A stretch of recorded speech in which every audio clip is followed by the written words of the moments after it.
अस्सलाम वालेकुम, मैं हूं शाहजेब खानजादा। सुप्रीम कोर्ट में सदारती रेफरेंस पर अहम समाअत शुरू हो चुकी है। अदालत के सामने यह सवाल है कि वजीर आजम के खिलाफ अदम एतमाद का वोट डालने वाले मुनहरिफ रुकन का मुस्तकबिल क्या होगा, उसका वोट शुमार होगा या नहीं, और उसकी नाअहली की मुद्दत क्या होगी। हुकूमत की उम्मीदें इसी दरख्वास्त से जुड़ी हैं, क्योंकि हुकूमत तवक्को कर रही है कि सुप्रीम कोर्ट से उसके हक में फैसला आएगा और मुनहरिफ अराकीन की नाअहली ताहयात होगी। और इस नाअहली से बचने के लिए ये मुनहरिफ अराकीन तहरीक अदम एतमाद में वजीर आजम के खिलाफ वोट नहीं देंगे। और इस हवाले से अटॉर्नी जनरल ने दलाइल दिए। कल भी इस हवाले से अहम समाअत होगी और कल ही कौमी असम्बली का अहम इजलास भी होगा, जिसमें वजीर आजम के खिलाफ तहरीक अदम एतमाद पेश होने का इम्कान है। आइन के आर्टिकल 63A की तशरीह के सदारती रेफरेंस और सुप्रीम कोर्ट बार की दरख्वास्त पर समाअत चीफ जस्टिस उमर अता बदियाल की सरबराही में 5 रुकनी लार्जर बेंच ने शुरू की। बेंच में justice Munib Akhtar, justice Ijazul Hassan, justice Mazhar Alam और जस्टिस जमाल खान मंदुखेल शामिल हैं। आज की समाअत में जस्टिस जमाल खान मंदुखेल ने सवाल किया कि क्या आर्टिकल 63A में नाअहली का कोई जिक्र मौजूद है। अटॉर्नी जनरल ने जवाब दिया कि आम शहरियों और अराकीन असम्बली के वोट के लिए कवानीन अलग अलग हैं। आर्टिकल 62 को 63A के साथ पढ़ा जाना चाहिए, तब इस सवाल का जवाब दे पाऊंगा। आर्टिकल 63A के तहत अराकीन पार्टी हिदायत के पाबंद हैं। वजीर आजम के इलेक्शन और अदम एतमाद पर अराकीन पार्टी पॉलिसी पर ही चल सकते हैं। जैसे जमाल खान मंदुखेल ने फिर सवाल किया कि क्या आर्टिकल 63A में नाअहली का कोई जिक्र है। अटॉर्नी जनरल ने जवाब दिया कि आर्टिकल 63A की हेडिंग ही नाअहली से मुताल्लिक है। नाअहली के लिए आइन में तरीक़ाकार वाज़ेह है। आर्टिकल 63, 62 और 63A को अलग अलग नहीं पढ़ा जा सकता। सियासी जमातों का वोट पूरी जमात का वोट होता है, फर्द का वोट नहीं होता। कानून साजी में फर्द का किरदार बहुत कम होता है। जो अराकीन जमात के बगैर पार्लियामेंट का हिस्सा बने, उनकी ताकत ना होने के बराबर होती है। कानून साजी में किरदार अदा करने के लिए पार्टी से मुंसलिक होना जरूरी है। जस्टिस एजाजुल हसन ने रिमार्क्स दिए कि अराकीन पार्टी लाइन से बाहर वोट कास्ट कर सकते हैं। टिकट लेते वक्त उम्मीदवार को पता होता है वो कब कब आज़ादी से वोट नहीं दे सकता। चीफ जस्टिस ने रिमार्क्स दिए कि आर्टिकल 63A ने इन्हिराफ पर एक तरीक़ेकार वज़ा कर दिया है। 2 तरह के नताइज हो सकते हैं। सियासी नताइज में है जो मर्जी करता है उसको दोबारा टिकट नहीं मिलता। दूसरे आईनी या कानूनी नताइज हैं। जज मुनीब अख्तर ने रिमार्क्स दिए कि डिसिप्लिन की खिलाफ वर्जी से इदारे कमजोर होते हैं। पार्टी लाइन की पाबंदी ना हो तो सियासी जमात तबाह हो जाएगी। जैसे जमाल खान मंदुखेल ने सवाल उठाया कि क्या अराकीन पार्टी के साथ अपने हल्कों को जवाब दे नहीं है। पार्टी डिसिप्लिन की पाबंदी किस हद तक है। अटॉर्नी जनरल ने जवाब दिया कि पार्टी में बात ना सुनी जा रही हो तो मुस्ताफी हुआ जा सकता है। मुस्ताफी होकर रुकन असम्बली दोबारा अवाम में जा सकता है। जैसे जमाल खान मंदुखेल ने फिर सवाल किया कि अगर एक रुकन अपनी जमात के गलत इकदाम पर जमात छोड़ दे तो। इस पर अटॉर्नी जनरल ने जवाब दिया कि अगर छोड़ना चाहे तो 2 लफ्ज लिख कर दे दे कि मैं इस्तीफा दे रहा हूँ। चीफ जस्टिस ने रिमार्क्स दिए कि इसका मतलब है जमात से इन्हिराफ के नताइज भुगतना होंगे। सवाल यह है कि कितने अरसे के लिए मुनहरिफ रुकन को डी-सीट किया जाएगा। जस्टिस एजाजुल हसन ने रिमार्क्स देते हुए कहा कि मौजूदा हुकूमत के लिए नया पिडोरा बॉक्स खुल जाएगा। मौजूदा हुकूमत की बहुत कम अक्सरियत है। क्या आप ये कह रहे हैं कि अराकीन एक कश्ती से उतरकर दूसरी में बैठ रहे हैं। अटॉर्नी जनरल ने इस पर कहा कि ये कश्ती को डुबोकर दूसरी पर बैठ रहे हैं। जिसे एजाजुल हसन ने फिर सवाल किया कि क्या दूसरी कश्ती में छलांग लगाकर हुकूमत गिराई जा सकती है। क्या दूसरी कश्ती में जाते जाते पहला जहाज डुबोया जा सकता है। अब पिडोरा बॉक्स खुल गया तो म्यूजिकल चेयर ही चलती रहेगी। जैसे मुनीब अख्तर ने इस मौके पर अहम रिमार्क्स दी और कहा कि छलांगे लगती रहीं तो मामूल की कानून साजी भी नहीं हो सकती। अराकीन को पार्टी मैंडेट के मुताबिक वोट देना होता है। अराकीन को पार्टी लाइन पर अमल करना होता है। Full stop, that's it. Party line तब्दील करने पर गुड बॉय बैड बॉय नहीं कहा जाता। पार्टी राय इनफरादी राय पर वोट के वक्त हावी होती है। इन्हिराफ का कानून पहले दिन से मौजूद है। सबने अपनी मर्जी की तो सियासी जमात इदारा नहीं हुजूम बन जाएगी। इनफरादी शख्सियात को ताकतवर बनाने से इदारे तबाह हो जाते हैं। आइन में पार्टी सरबरा नहीं पार्लिमानी पार्टी को बाइख्तियार बनाया है। पार्टी की मजबूरी राय इनफरादी राय से बालातर होती है। सियासी निजाम के इस्तेहकाम के लिए इज्तिमाई राय जरूरी होती है। पार्टी पॉलिसी से इन्हिराफ रोकने के लिए आर्टिकल 63A शामिल किया गया। चीफ जस्टिस ने रिमार्क्स दिए कि 63A उभरते हुए सियासी सिस्टम का एक डिसिप्लिन है। 63A कहता है कि बेशक आप अपनी जमात से नाखुश हों मगर जमात के साथ खड़े हों। चीफ जस्टिस ने सवाल किया कि क्या किसी रुकन को पार्टी के खिलाफ फैसले के इजहार का हक है। फ्लोर क्रॉसिंग की बाकी जमहूरी हुकूमतों में इजाजत है या नहीं। अटॉर्नी जनरल ने जवाब दिया मगरिब के बाद ममालिक में फ्लोर क्रॉसिंग की इजाजत है। चीफ जस्टिस ने मजीद रिमार्क्स दिए कि जितना मर्जी गुस्सा हो पार्टी के साथ खड़े रहना चाहिए। मगरिब में लोग पार्टी के अंदर गुस्से का इजहार करते हैं। अटॉर्नी जनरल ने दलाइल देते हुए कहा कि 63A या आर्टिकल 95 की बुनियाद पर सारा सियासी सिस्टम खड़ा है। 63A या आर्टिकल 95 की खिलाफ वर्जी हुई तो सारा सियासी सिस्टम हिल जाएगा। मामला सिर्फ 63A की तलवार का नहीं, पूरा सिस्टम नाकाम होने का है। जैसे जमाल खान मंदुखेल का सवाल था कि क्या आप पार्टी लीडर को बादशाह बनाना चाहते हैं? अटॉर्नी जनरल ने जवाब में कहा कि पार्टी लीडर को बादशाह नहीं मगर लोटा भी नहीं बनना चाहिए। पार्टी पॉलिसी से इन्हिराफ पर ताहयात नाअहली होनी चाहिए। जैसे मुनीब अख्तर ने सवाल किया कि जो बंदा अभी भी सीट पर मौजूद है क्या उसका वोट काउंट होगा या किसी रुकन के वोट की कोई अहमियत नहीं होगी? एक तशरीह तो यह है कि इन्हिराफ करने वाले का वोट शुमार ना हो, कोई भी फ्री विल नहीं होती। जिस जमाल खान मंदुखेल ने सवाल किया कि क्या डी सीट होने तक वोट शुमार हो सकता है? 18वीं तरमीम में वोट शुमार ना करने का कहीं जिक्र नहीं। जिस मजहर आलम ने रिमार्क दिए कि किसी को वोट डालने पर मजबूर नहीं किया जा सकता। अटॉर्नी जनरल ने दलाइल में कहा कि मैं किसी के साथ ताल्लुक में हूँ, किसी और के साथ नहीं भाग सकता। पार्टी के साथ रहना जरूरी है, ये जमीर की आवाज नहीं कि अपोजिशन के साथ मिल जाएं। जी जमाल मंदुखेल ने इस मौके पर रिमार्क दिए कि बलूचिस्तान में अपने ही लोगों ने अदम एतमाद किया और हुकूमत बदल गई। अटॉर्नी जनरल ने जवाब में कहा कि बलूचिस्तान में दोनों ग्रुप बाप पार्टी के दावेदार थे। सबसे ज्यादा बाज़मीर मुस्ताफी होने वाला होता है। बलूचिस्तान असेंबली में वो पतली गली से आ गए थे, दोबारा नहीं आ सकेंगे। आप एक जमात के टिकट उसके मंशूर पर आकर वफादारी तब्दील नहीं कर सकते। दौरान समाज चीफ जस्टिस ने रिमार्क दिए कि वोट डालकर शुमार ना किया जाना तौहीन आमेज है। ये तौहीन आमेज है कि एक रुकन वोट कास्ट करे और आप कहें कि ये वोट कास्ट नहीं होगा, वोट तो हर सूरत होगा। चीफ जस्टिस ने सवाल किया कि जो मामला आप हमारे सामने लाए हैं वो पार्लियामेंट क्यों तय नहीं कर सकती? वाज़ेह होना जरूरी है कि नाअहली कब होनी चाहिए और नाअहली का इतलाक कब होगा। ये तमाम पार्लिमानी मामलात हैं, वहाँ तय क्यों नहीं हो सकते थे? आर्टिकल 63A में एक तरीक़ाकार मौजूद है, मुख्तलिफ मराहिल फराहम किए गए हैं। आइन में पार्लियामेंट के लिए बहुत एहतराम मौजूद है। आर्टिकल 63A की रूह को नज़रअंदाज नहीं कर सकते। अदालत का काम खाली जगह पुर करना नहीं, ऐसे मामलात रेफरेंस के बजाय पार्लियामेंट में हल होने चाहिए। अदालत ने आर्टिकल 55 को भी मद्देनजर रखना है। आर्टिकल 63A में नाअहली का पूरा निज़ाम दिया गया है। असल सवाल अब सिर्फ नाअहली की मुद्दत का है। जिसे जमाल मंदुखेल ने रिमार्क दिए कि एक शख्स मुंतखब होकर आता है, आप इसे मामूली समझते हैं कि वो सीट छोड़ दे? जिस सवाल का जवाब आइन में है उस पर राय हमसे क्यों मांग रहे हैं? वाज़ेह है कि वज़ीर आज़म के खिलाफ अक्सरियत का वोट जाए तो वो हट जाते हैं। तमाम अरकान असेंबली को वोट कास्ट करने की इजाज़त है। अटॉर्नी जनरल ने कहा कि वोट के बगैर 63A लग ही नहीं सकता। देखना यह है कि वोट के बाद रुकन के साथ क्या होगा। इन्हिराफ पर आइन ने वाज़ेह किया है कि आप अमानत में खयानत करके वापस नहीं आ सकते। क्या इन्हिराफ करने वालों को अवार्ड मिलना चाहिए? चीफ जस्टिस ने रिमार्क दिए कि वोट काउंट होने के बाद देखा जाएगा कि उसके साथ क्या करना है। अगर आप अलल ऐलान वोट देंगे तो जमात तो छोड़ दी, फिर मामला इलेक्शन कमीशन के पास जाएगा और सुप्रीम कोर्ट के पास। केस की समाअत कल दिन 1:30 बजे तक मुलतवी कर दी गई है और आज वज़ीर आज़म इमरान खान की ज़ेर सदारत सियासी कमेटी का इजलास हुआ और वज़ीर आज़म से कानूनी टीम की भी मुलाकात हुई और ज़राए के मुताबिक इजलास में वज़ीर आज़म ने कहा कि तहरीक अदम एतमाद कामयाब नहीं होगी। ये अपोजिशन की गलत फहमी है कि मैं दबाव में आ जाऊंगा। 27 मार्च को अवाम बता देंगे वो किसके साथ है। अवाम का समंदर इस्लामाबाद में होगा, मुकाबले के लिए कोई नहीं होगा। वज़ीर आज़म ने कहा कि अपोजिशन को जो खुश फहमी है इत्तेहादी उसमें नहीं आएंगे। इत्तेहादियों का बाज़ाब्ता ऐलान ना करना जाहिर करता है कि वो हुकूमत के हामी हैं। वज़ीर आज़म ने कहा कि मैं इत्तेहादियों से राब्ते में हूँ, वो हमें मायूस नहीं करेंगे। वज़ीर आज़म ने यह भी कहा कि मुनहरिफ अरकान के खिलाफ 7 रोज होने के बाद कार्रवाई करेंगे। पुरउम्मीद हूँ कि सुप्रीम कोर्ट का फैसला हमारे हक में आएगा और तमाम मुनहरिफ अरकान ताहयात नाअहल होंगे। वज़ीर आज़म ने कहा कि हम ये लड़ाई जीत चुके हैं, अपोजिशन के ख्वाबों के ताबूत में आखिरी कील ठोक दी है। गुज़िश्ता रोज वज़ीर आज़म ने वाज़ेह किया था कि वो अपोजिशन से बात नहीं करेंगे। इस पर अपोजिशन लीडर शहबाज शरीफ का रद्द-ए-अमल सामने आया है कि वो भी इमरान खान के साथ बात करने के लिए तैयार नहीं है। उन्होंने ये भी कहा कि हुकूमत को आने वाले दिनों में मजीद सरप्राइज देंगे। अपोजिशन भी बात नहीं करेगी, प्राइम मिनिस्टर ने कहा कि हम नहीं बात करें। ऐसे शख्स के जो अनापरस्त है, जो दिन रात झूठ बोलता है, जो दोगला है। हम इमरान खान ये कहता है ना मैं 27 को सरप्राइज मैं दूंगा, हम इसको अपना सरप्राइज देने से पहले भी इसको सरप्राइज देंगे और इसको हम बिल्डर करेंगे। इसको हम मजीद ये जो इसकी ज़हनी उलझाव का शिकार है और इसका ज़हन का मर्ज बढ़ता जा रहा है, उसको और बढ़ाएंगे इंशाल्लाह। आपके पास और surprise? Absolutely, we will spring surprise after surprise. हम दिन रात आपको आइंदा आने वाले दिनों में सरप्राइज देंगे कि आप बिल्कुल you will be shell shocked. दूसरी तरफ वफाकी वज़ीर दाखिला शेख रशीद ने कहा है कि मुल्क में इंतखाबात जल्दी भी हो सकते हैं। उन्होंने ये भी कहा कि महंगाई हमें डस चुकी थी लेकिन अपोजिशन ने इमरान खान को दोबारा जिंदा कर दिया है। वे इन्होंने इमरान खान को दोबारा जिंदा कर दिया सियासी तौर पे। महंगाई हमें डस चुकी थी, बेरोजगारी हमें डस चुकी थी।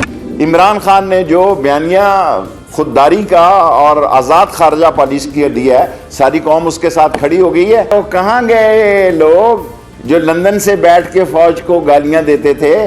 सियासतदान भूल जाता है, अदारे नहीं कभी भूलते। अब इनको याद आ गया कि जनाब वो तो बड़ी तारीफ करते हैं, वो तो कहां गया इनका कि वोट को इज्जत दो, डूब मरो चिल्लू भर पानी लेकर। सियासत में कोई चीज आखिरी नहीं है, 10 दिन में ये फैसला कौन हो जाएगी। हमारे पास भी अपोजिशन के लोग हैं जो नहीं वोट डालने जाएंगे। पार्टियां बदलने से कोई इज्जत मिलती है तो कोई इज्जत नहीं मिलती। पाकिस्तान में इलेक्शन जल्दी भी हो सकते हैं। और भाई वज़ीर इत्तलात फवाद चौधरी ने कहा है कि इत्तेहादियों की सपोर्ट भी सरप्राइज का हिस्सा है, जिसकी वज़ीर आज़म ने कल बात की है। उन्होंने ये भी दावा किया कि 5 से 7 मुनहरिफ अरकान वापस भी आ गए हैं। अभी तक तो ज़ाहिर है इत्तेहादी हुकूमत का हिस्सा है और इंशाअल्लाह ताला हुकूमत का हिस्सा ही रहेंगे। इत्तेहादियों की सपोर्ट भी उसी सरप्राइज़ का हिस्सा है जो वज़ीर आज़म साहब ने कल बात की। 12 लोगों ने तकरीबन जो है वो ये वीडियो पे आए थे, उनमें से तकरीबन 6-7 जो हैं उन्होंने राब्ता कर लिया है। मसलन नबी अफजल ढांडला साहब ने तो आज लेटर भी लिख दिया है कि वो 7 है, और बाकी जो है उनमें 4-5-6 जो हैं तकरीबन 4-5 जो है वो वापस आ जाएंगे। हो सकता है अल्टीमेटली मुझे लगता है 2 से 3 जो है वो रह जाएंगे, बाकी लोग वापस आ जाएंगे। मगर हुकूमत की कौमी असम्बली में सबसे बड़ी इत्तेहादी जमात MQM के वफ्द की आज इस्लामाबाद में साबिक सदर आसिफ अली जरदारी और बिलावल भुट्टो जरदारी से एक और अहम मुलाकात हुई, और मुलाकात में सिंध के सूबाई वज़रा भी मौजूद थे। और जराये ने दावा किया है कि मुलाकात में MQM के अपोजिशन के साथ हतमी मामला तय पा गए हैं। इस पर बात करेंगे MQM के सीनियर रहनुमा वसीम अख्तर साहब हमारे साथ मौजूद हैं। वसीम अख्तर साहब, बहुत शुक्रिया शो में ज्वाइन करने के लिए।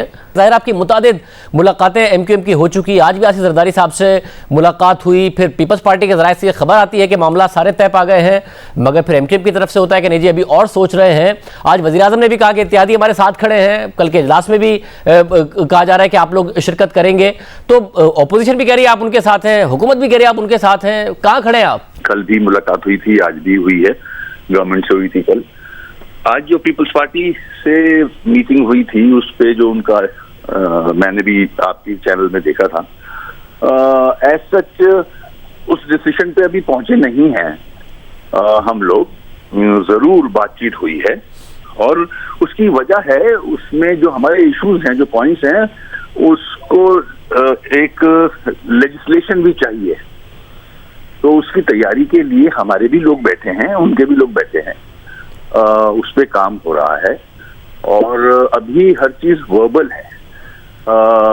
बड़ी अच्छी बात है कि बिलावल साहब ने और जरदारी साहब ने हमारी इतनी भी डिमांड थी उनको अप्रूव किया है और कहा है कि ये जायज डिमांड्स हैं। दुरुस्त है, और इसको तो तकरीबन 10-12 दिन हो गए ना ये पीपल्स पार्टी को भी ये कहे हुए खुद कि जी सारी डिमांड जायज और हम मानते हैं। तो उसके बाद से लेके अब तक क्या वो मुआहदे के लिए तैयार नहीं हो रहे हैं? आपको क्यों नहीं यकीन दिला पा रहे हैं कि हाँ जी हम ये जो डिमांड आप रख रहे हैं और हम मान रहे हैं इस पर अमल भी करेंगे?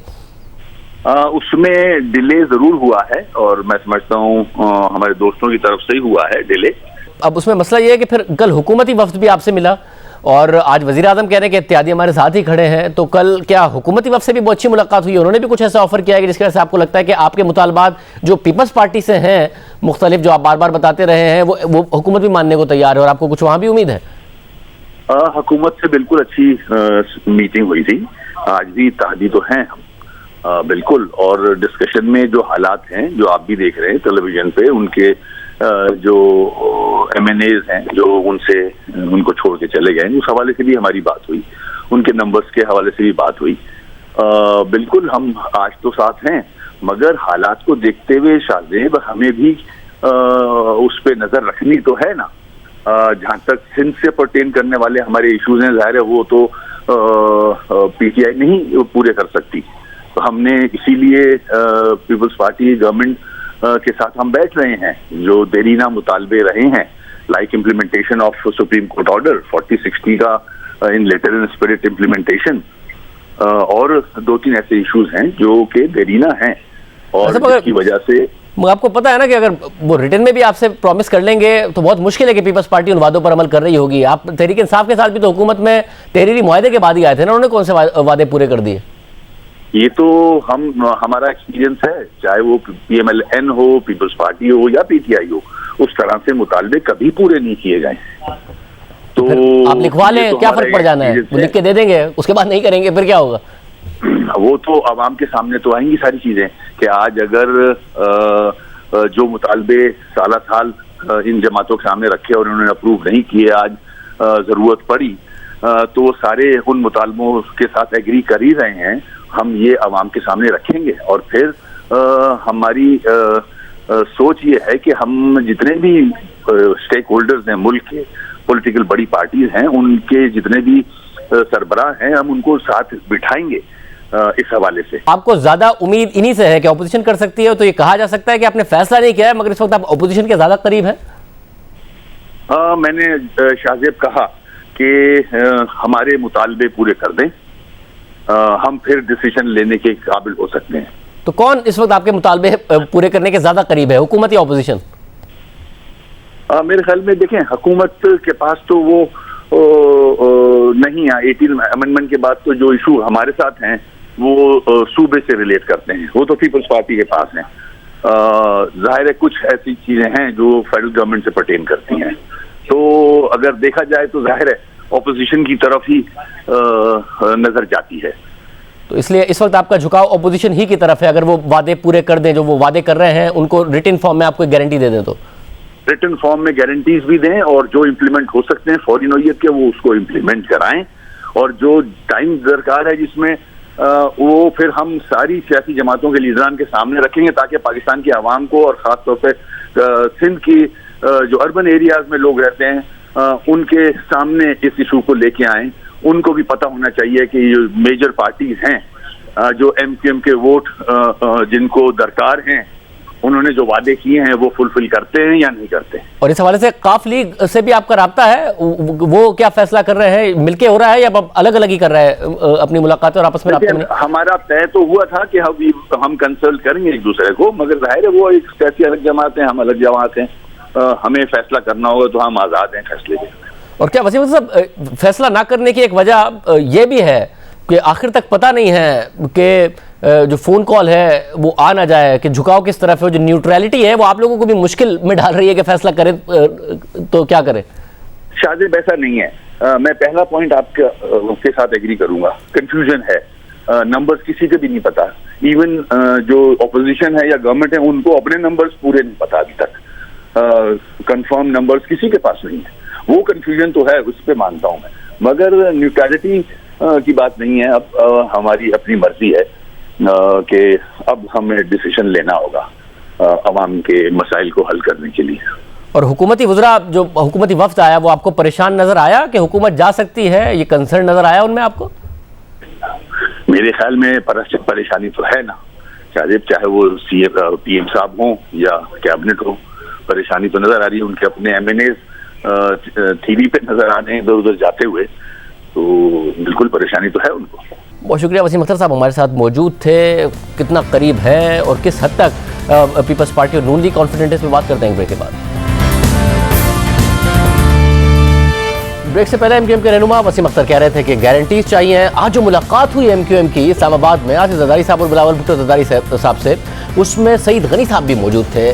क्या मामलात हैं, क्यों लिख के देने को क्या तैयार नहीं है पीपल्स पार्टी? सईद गनी साहब बहुत शुक्रिया शो में ज्वाइन करने के लिए। पहले पीपल्स पार्टी के जराये से खबर आती है कि मामला तय पा गए MQM के साथ, फिर MQM खुद आके बताती है कि नहीं अभी बहुत कुछ रहना बाकी है, अभी हमने फैसला नहीं किया है। उन्हें गारंटी चाहिए, लिख कर दें आप और कुछ इब्तिदाई इक़दाम करें, क्यों नहीं करने को तैयार? क्या बाद में पासदारी नहीं करनी है मुआहदे की, इसलिए नहीं कर रहे आप? नहीं शाहजेब, पहली तो मैं समझता हूँ कि जो तासुर है अगर कहीं से कि हम लिख के कोई मुआहदा नहीं करना चाहते हैं, ये बिल्कुल दुरुस्त नहीं है। और मुझे याद पड़ता है कि जब लास्ट टाइम मैं आपके शो पे आया था तो मैंने उस वक्त ये बात कही थी, ख़ुद कही थी कि हो सकता है कि ये हम एक दोनों जमातों के दरमियान एक रिटन एग्रीमेंट भी हो।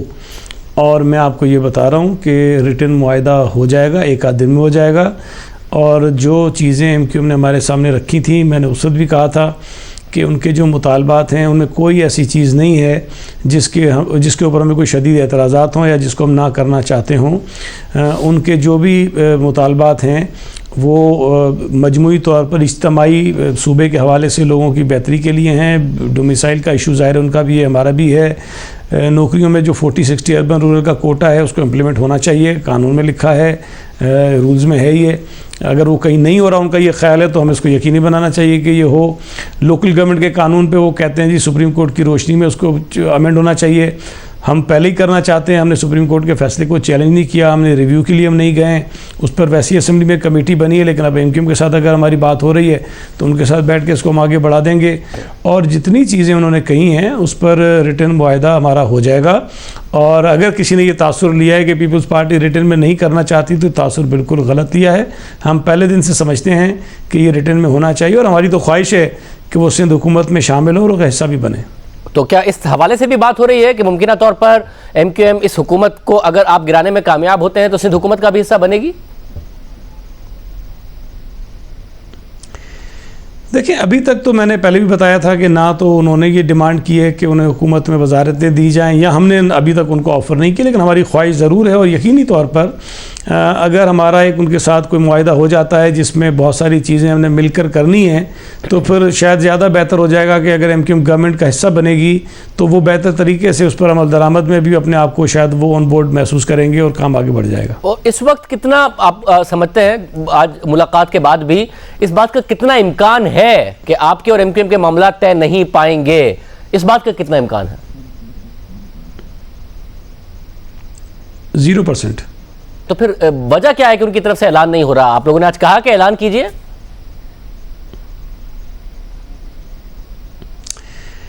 नहीं, हमने भी ये तो नहीं कहा कि फौरी अभी कर लें। जाहिर है कि ये उनकी अपनी चॉइस है कि कब वो करना चाहते हैं, लेकिन मेरा ये ख्याल है कि शायद कल परसों तक हमारा रिटर्न में मुआहदा हो जाएगा। वो चाहे तो उससे पहले कर लें, चाहे तो उसके बाद करें। मुझे साथ में भी बताइएगा कि सिंध हाउस में लोग थे, उस दिन भी आपसे बात हुई। अब तो हुकूमत का ये दावा है कि उनमें से 5-6 ने वापस राब्ता भी कर लिया है पार्टी के साथ। तो जो मुनहरिफ अराकीन है उनकी कोई तादाद रह के भी जानी है आप लोगों के साथ, या वो भी नहीं होंगे, सिर्फ इत्तेहादियों पर रिलाई करना पड़ रहा होगा जिनका भी आखिरी वक्त तक नहीं पता होगा? जो मेरे पास मालूमात हैं, कोई एक शख्स भी उनकी तरफ नहीं गया है, लेकिन शायद जो मुनहरिफ अरकान है उनकी तादाद में इजाफा हुआ है। और मैं ये बात पहले भी कह रहा था, दोबारा दोहरा रहा हूँ, आज भी जो लोग आपको इमरान खान के साथ नज़र आते हैं उनमें से भी बहुत सारे लोग उनके साथ नहीं हैं। मगर आप ज़ाहिर ज़रदारी साहब से भी मिले, कोई ऐसा नज़र आता है आपको कि ये तहरीक अदम एतमाद तक बात ना जाए, कोई अंडरस्टैंडिंग हो जाए अर्ली इलेक्शन की हद तक, दीगर मामलात की हद तक, कोई बीच में पढ़कर अंडरस्टैंडिंग करा दे? इसका इम्कान है? नहीं, मुझे तो नहीं लगता। हर हाल में तहरीक अदम एतमाद पर ही अमल होगा? देखें शाहज़ब, एक तो जो रवैया है स्पीकर का और जो इमरान खान की अपनी जो बातें हैं, आज भी आपने सुना होगा उन्होंने एक जो मैसेज दिया है, वो एक हारे हुए शख्स की बातें हैं। स्पीकर का रवैया भी एक अवॉइड करना चाहते हैं। अगर तो इनके पास यकीन ही होता है कि जी वोट ऑफ नो कॉन्फिडेंस जो है वो डिफीट हो जाएगा उनको, हमें अपोजिशन को, तो फिर ये फ़ौरन कर देते। अगर वो भाग रहे हैं, नहीं करना चाहते हैं, इसका मतलब है कि उन्हें यकीन है कि वो हार रहे हैं और उनकी वजारत अज़मत जा रही है। तो ये मैं समझता हूँ कि समझने वालों के लिए काफ़ी होता है। मुझे तो कोई रास्ता समझ में नहीं आता बीच में कि कोई और रास्ता वो निकालेंगे, सिवाय इसके कि वो इस्तीफ़ा दे के चले जाएँ, सिवाय इसके कि उनके MNA से रिज़ाइन कर दें या कोई और चीज़ कर लें। बाकी जितनी चीज़ें आगे चली गई हैं, मुझे वापसी का रास्ता नज़र आ नहीं रहा है इसमें कोई। वैसे मगर एक रास्ता है ना कि सुप्रीम कोर्ट से रुजू कर लिया है उन्होंने, और अगर सुप्रीम कोर्ट ये कह देता है कि जी जो डी-सीटिंग है वो ताहयात नाअहली होगी, असल में अगर कोई पार्टी लाइन्स के अगेंस्ट वोट देगा नो कॉन्फिडेंस में, तो फिर थोड़ी मुनहरिफ अराकीन ने रह जाना है और सारी ज़िंदगी के लिए नाअहल हो जाना है। तो फिर तो आप इत्तेहादियों पर रिलाई कर रहे होंगे। इत्तेहादी तो अभी तक अनाउंस नहीं कर रहे। मेरा ख्याल है कि और भी बहुत सारे ऑप्शंस हमारे पास हैं, लेकिन मैं एक गुजारिश कर दूं कि सुप्रीम कोर्ट में हुकूमत गई है रेफरेंस लेकर, और मुझे याद नहीं पड़ता, तो हो सकता है कि भी हुआ हो कि 2-4 दिन में इस किस्म के अहम जो मशावरत तलब की गई है, गाइडेंस ली गई है सुप्रीम कोर्ट से, वो फौरी तौर पर मिल जाए। It will definitely take time, इसमें वक्त लगेगा। उन्हें बहुत सारे वकला को, बहुत सारी सियासी जमातों को सुनना पड़ेगा, और ये काम जल्दी मुझे होता हुआ नज़र आ नहीं रहा है। आपको याद होगा कि सेनेट के इलेक्शंस के वक्त भी इसका नुकसान भी आप ही को होगा, लेकिन सेनेट के इलेक्शंस अगर फैसला नहीं आया तो फिर तो आपको ज़्यादा नुकसान होगा, क्योंकि नाअहली की तलवार लटक रही होगी जिन अराकीन पर, वो थोड़ी चले जाएंगे वोटिंग के लिए। अगर फैसला आ जाए और उन्हें पता हो, सर्टेन हो कि वो नाअहल होंगे या नहीं होंगे, तो फिर तो चले जाएंगे वो। शायद बहुत सारे ऑप्शंस हैं, कोई नाअहल नहीं होगा और इंशाअल्लाह ताला ये हुकूमत भी चली जाएगी। बहुत शुक्रिया सैयद गनी साहब, बहुत ज़्यादा पुरएतमाद हैं, और वो ये भी कह रहे हैं कि 1-2 दिन के अंदर एमक्यूएम के साथ भी मुआहदा हो जाएगा। 0% उन्हें लगता है कि एमक्यूएम के साथ उनके मामला नहीं तय होंगे। नून लीग क्या सोच रही है, क्योंकि लॉन्ग मार्च भी करने जा रहे हैं। वज़ीर आज़म कह रहे हैं 27 को सरप्राइज दूंगा। एक ब्रेक के बाद हमारे साथ नून लीग के सीनियर रहनुमा राना सनौला साहब मौजूद है। राना साहब बहुत शुक्रिया हमें शो में ज्वाइन करने के लिए। राना साहब, 2 बातें कही जा रही थी अपोजिशन की तरफ से कि ये भाग इसलिए रहे कि इनके नंबर पूरे नहीं है, वरना इजलास बुला लेते हैं। अब कल के इजलास के एजेंडे पर आ गई है नो कॉन्फिडेंस मोशन। साथ में आपने ये कहा था कि ये 27 की तकरीर में इस्तीफा देंगे। वज़ीर आज़म कह रहे कोई इस्तीफा नहीं दूंगा, आखिरी बॉल तक इनका मुकाबला करूंगा और इन्हें सरप्राइज दूंगा 27 को। तो कहीं हुकूमत ने आपका ब्लफ तो नहीं कॉल कर दिया? देखिए, हालात को देख के और पार्लिमानी रवायात को पेश नज़र रखते हुए, जमहूरी रवायात को पेश नज़र रखते हुए मुस्तफ़ी होना जो है वो बड़े इज़्ज़तदार लोगों का काम होता है। और वज़ीर आज़म साहब ने तो कभी ना अपनी इज़्ज़त का ख्याल किया, ना कभी किसी और की इज़्ज़त का ख्याल किया। तो उससे उनसे ये तवक्को की जाती थी कि वो मुस्तफ़ी नहीं होंगे जबकि सारी सूरत हाल उन पर वाज़ेह भी हो जाएगी। तो अब अगर सुप्रीम कोर्ट में ये प्रोसीडिंग्स ना चल रही होती और वहाँ पे मुअज़्ज़ज़ जजेस की तरफ से और चीफ़ जस्टिस साहब की तरफ से जो है वो उस आइनी आर्टिकल का जिसके तहत ये नो कॉन्फिडेंस की मोशन जो है उसके ऊपर प्रोसीड होता है, तो उसके मतलब रिमार्क्स और उसकी वजाहत अगर ना हुई होती तो शायद स्पीकर साहब वही काम करते जो वो एक टाइगर फोर्स के रुकन के तौर पे फरमा रहे थे कि मेरी मर्ज़ी है, मेरा इख्तियार है, मैं जब चाहूँ अजलास को जो है वो गैर मुय्यना मुद्दत के लिए मुलतवी कर दूँ। तो अब ये वाज़ेह हो चुका है कि कल के एजेंडे पे तहरीक कदम एतमाद जो है वो आ चुकी है। अब अगर कल फातिहा के बाद जो है वो रवायतन अजलास अडजन भी होगा तो ज़्यादा से ज़्यादा जो है वो मंडे पे जाएगा और उस दिन ये अदम एतमाद की तहरीक जो है टेकअप होगी। ये कल भी वैसे हो सकती है लेकिन मंडे से जो है वो लेट नहीं होगी। और उसके बाद फिर 3 दिन से कम नहीं और 7 दिन से ज़्यादा नहीं, तो मगर भाई के मंडे से चौथे या 5वें दिन जो है इसके ऊपर वोट हो जाएगा। तो उस हिसाब से अगले हफ्ते वोटिंग हो जाएगी। और अगर वोटिंग अगले हफ्ते होती है तो वज़ीर आज़म बड़े पुरएतमाद हैं। और अब मसला ये है कि एक तो जो आपके साथ मुनहरिफ अराकीन हैं उनके ऊपर सुप्रीम कोर्ट में रेफरेंस भेजकर एक तलवार लटका दी है कि पता नहीं फैसला क्या आएगा। अगर वो पहले नहीं आता तो वो तलवार लटकती रहेगी। दूसरा, फवाद चौधरी साहब कह रहे हैं कि जो मुनहरिफ अराकीन टीवी पर आए थे उनमें से 5 से 6 ने तो वापस रब्ता भी कर लिया है और वज़ीर आज़म कह रहे हैं त्यादी भी हमारे साथ ही जाएंगे, उन्होंने भी कोई ऐलान नहीं किया है। तो अभी तक सूरत हाल 50-50 नहीं है। नहीं, ये तो कहने की बातें हैं ना। वैसे तो रब्ता आज फवाद चौधरी साहब का मेरे साथ भी हुआ है और मैंने उन्हें कहा है कि इसमें अब 1-2 दिन है अगर आपने रब्ता करना है, वरना उसके बाद जो है वो फिर टाइम जो है वो नहीं रहेगा। तो इस तरह के रब्ते जो है ना वो तो फिर होते रहते हैं। मामला ये है कि जो अराकीन जिन्होंने इस जो है वो जाबर ज़ालम हुकूमत के सामने जो है वो कलमा हक़ कहा है और इनकी पॉलिसियों से इनहराफ किया है और आवाम की जो है वो आवाज़ में जो है वो अपनी आवाज़ शामिल की है, वो अल्लाह के फजल से पूरी तरह से डटे हुए हैं, वो हमारे साथ हैं। आप लोगों का प्लान क्या है? वो मार्च आएगा इस्लामाबाद 27 तारीख को और ख़त्म हो जाएगा, या 28 तारीख को आएगा और ख़त्म हो जाएगा, या आप लोग धरने का प्लान रखते हैं जब तक कि नो कॉन्फिडेंस नहीं होती? नहीं, इस पर धरने का जो है वो प्लान हमारा था, लेकिन वो इस तरह से था क्योंकि पहले वज़ीर आज़म ने ये अनाउंस किया था कि मैं डी चौक में जो है वो जलसा करूँगा और उसके बाद फवाद चौधरी साहब ने फरमाया था कि जी हम 10 लाख बंदा यहाँ पे इकट्ठा करेंगे, जलसा करेंगे, उसके बाद फिर धरना देंगे, जो लोग वोट डालने आएंगे वो उन्हीं में से गुजर के आएंगे, उन्हीं में से गुजर के जाएंगे। तो उसके फिर जवाब में जो है वो हमने भी फिर ये फ़ैसला किया था कि हम भी जो है वो 27 को यहाँ पे पहुँच के जो है वो यहाँ पे धरना देंगे। लेकिन अब सुप्रीम कोर्ट की मुदाखलत से और अटार्नी जनरल की वहाँ पे जो उन्होंने अपना बयान रिकॉर्ड करवाया है, तो अब ये मसला जो है वो हल हो चुका है। अब डी चौक में कोई जलसा होने नहीं जा रहा, कोई वहाँ पे धरना होने नहीं जा रहा, कोई किसी को नहीं रोकेगा और तमाम मेंबरान को सुप्रीम कोर्ट की वाज़ेह हदायत की रोशनी में जो है वो वोट डालने के लिए आने जाने में कोई रुकावट नहीं होगी, उन्हें पूरी आज़ादी होगी। उनका वोट डाला जाएगा, उनका वोट गिना जाएगा और उसके बाद जो कॉन्सिक्वेंसेस जिस तरह से आर्टिकल 63A में है उसके ऊपर सुप्रीम कोर्ट ने कहा कि फिर ठीक है बाद में देखा जाएगा। मगर राणा साहब, अब मसला ही वज़ीर आज़म ने कहा कि आप लोगों ने सारे कार्ड दिखा दिए हैं, मेरा ट्रम्प कार्ड अभी मौजूद है, वो 27 तारीख को दिखाएंगे। तो अभी तो वज़ीर आज़म ने अपने कार्ड दिखाने हैं, आप लोग सारी मेहनत कर चुके हैं, सारे मुज़ाकरात कर चुके हैं, जिसको तोड़ना था तोड़ चुके हैं, वो कह रहे मेरा ट्रम्प कार्ड तो भी बाकी है। शाहजेब, इनका ट्रम्प कार्ड आपने 2014 में देखा होगा, इनका हर रोज़ ही एक ट्रम्प कार्ड होता था। कभी सैटरडे को कहते थे कि एम्पायर उंगली ऊपर ले जाएगा, कभी फिर कहते थे कि जी संडे को होगा, फिर मंडे, ट्यूसडे, वेडनेसडे।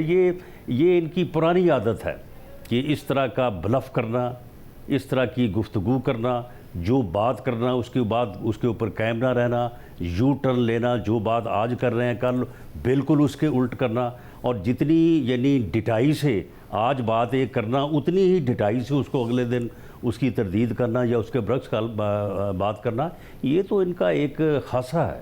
तो ये इसी तरह से जो है ये 27 तक करते रहेंगे और 27 तक इनकी पोजीशन ये हो जाएगी कि अगर ये कोई इज़्ज़तदार या इनमें कोई अपनी कोई जो है वो इज़्ज़त और शर्म का इन्हें कोई एहसास हुआ तो फिर 27 को जो है वो ये इस्तीफ़ा दे देंगे। वैसे मगर मसला ये है कि अगर वो इस्तीफ़ा, एक तो कह रहे हैं मैं नहीं दूंगा, दूसरा अगर आपने उन्हें हटा भी दिया तो वो आपको हुकूमत करने दे देंगे, वो कह रहे हैं मैं और ख़तरनाक हो जाऊंगा, आप लोगों के लिए बहुत ज़्यादा मसाइल नहीं पैदा कर देंगे वो, आपको लगता है बहुत आसान होगा इमरान खान को निकालना और फिर हुकूमत करना?